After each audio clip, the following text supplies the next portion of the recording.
What's up, sports fans, and welcome to the Fantastic Four podcast. I'm your host, Banks. Co-host, y'all want to introduce yourselves? What's up? I'm Chase. Hey, I'm Mason. And I'm Peter. Today we're talking about the chosen family of sports, how teams become more than teammates and turn into something that feels like home. We'll be diving into our own stories and giving some honest takes on what that looks like. So let's kick it off with Chase and the swimming family. Chase, tell us, what's your personal experience? How did swimming become a chosen family for you? I get the pun there. Yeah, I'll be diving into my story now. So, when I was about 6 years old, I joined this summer league swim team. It was a pretty small team, around like 50-ish people, but it felt like home to me. It was like a family. And like growing up, I would see these group of friends that I had that were similar ages to me, and I would grow up with them up until about high school when I started coaching for them. And just like having this coaching as like a group of people that I can always lean on to for the summer, like really felt like a family. And when we would like go to swim meets, it would be amazing. We'd have an amazing time, go out to dinner after, and just like enjoy each other's presence. And like growing up with siblings, it felt like I was with my other part siblings. It was like an amazing feeling. And like even up until my senior year of high school, I still talked to these people and still went out with them, and like I really got connected to them. Hey Chase, I got a question. I heard you say that you've been swimming with the same people since you were 6 years old. How did this dynamic change as you grew up, and how did the team change? Yeah, that's a really good question, Peter. Thank you for asking. The dynamic changed because like as we would get closer together, like a lot more struggles and a lot more perseverance had to happen due to like us getting older and us like being leaders for the swim team and like showing up for the younger kids. Like a lot of that dynamic had to change within our team, like within our coaching staff as well, because like we weren't those 6 years old anymore. Like we're grown people now, and we're coaches for the team, so these kids are looking up to us.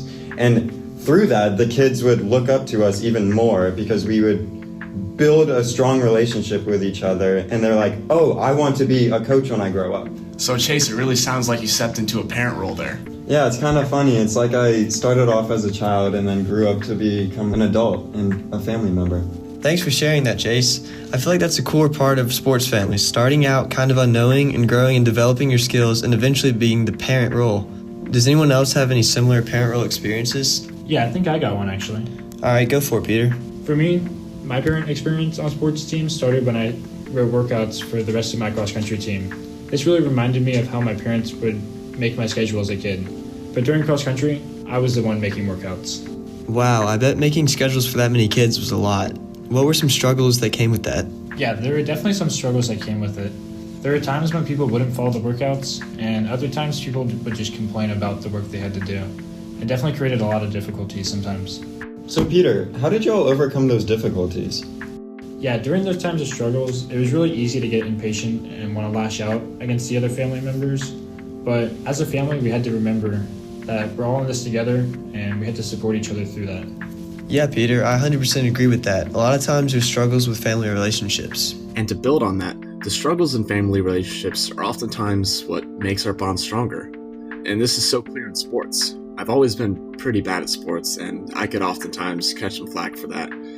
I mean, whether it's missing a pass or a goal, my poor performance could cost the team something everyone worked hard for. And there were people who would lash out at me for that. And there are also people who would take that as an opportunity to provide actual constructive criticism and try and keep the team's hopes up. So how would you say you found your chosen family in a team? Do you think this includes even the people who are mean or hard on you? I'd say you find your chosen family in a team through the emotional labor you have to perform on one another.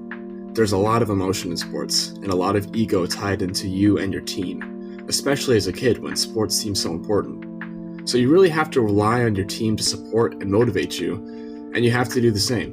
And with people you don't get along with, you still have to find a way to make it work. You can't give up scoring a goal in a game because you don't like someone. Playing sports forces you to overcome your differences and to really love each other in a way. Yeah, and adding on to that, I think that for me, I played football, and it was always about just like being all like together, being one team. If one person messes up, they all do. And it's actually a really valuable lesson, and I'm glad my coach taught us this. because just going through life, like, if there's be a lot of times, like, in a group project or places where you're going to have to work together, or maybe in a job, so you always need to hold others accountable and yourself accountable equally. I think a broader reference to this in the real world, maybe that more people could relate to, would be the movie Miracle on Ice, where they kind of like truly had to work together. Some teammates got mad at each other, but at the end of the day, they kind of figured it out, and they settled their differences because they were a family. And I think that that's just something that's really important, and something that we can really just carry out as sort of a guide to life. And I just think that playing football and learning about that family and making all those bonds has really made me a stronger person overall. Exactly, and I think the sports act as such a good capsule, as such a good representation, a prototype of the family, because like a family, you're kind of just thrown into a team. I mean, depends if you're, playing a gym class, but if you're playing an actual season of sports you signed up for, you just get put on a team. You don't get to choose who's on your team. You don't get to choose your coach, but you still have to exist within this team and work together with them and emotionally bond with them. And that's like the family that you were born with. However, even within this team, not everyone's going to be in your chosen family. I mean, there's still people that you're really going to connect with, people you're going to bond over, and people who you're really not going to get a lot of emotional dependency on. So even within the team, you are finding a chosen family. I don't think a whole sports team is always going to be the chosen family. It's the people in that team who you really